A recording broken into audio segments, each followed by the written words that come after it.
Bang, saya first day kerja hari ni. Saya nak duduk mana ya? Oh, kau ke budak baru tu? Kau departmen mana Saya pun tak tahulah bang. Hari tu bos cakap saya editor. Lah, kau editor ke?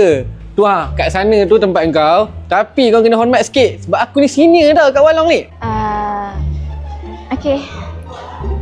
1 hour later. Kau budak baru, sini. Ada kerja untuk kau. Kau jangan ingat kerja editor tu kerja duduk je. Zaman aku dulu tak ada tau nak duduk goyang kaki macam kau ni. Okay bang, sorry. Kau tengok kalau aku live, viewers aku mesti 1K ke atas. Aku seorang je buat macam ni. Tak payah kacau nanti viewers aku tak naik lah kau ni pun. Sorry. 5 minutes later.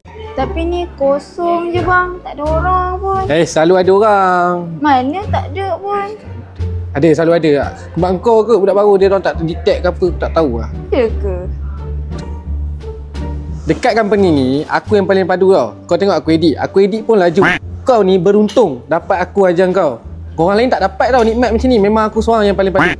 A few moments later. Sembang kencang. Itu tidur. Kata paling padu. Sama je.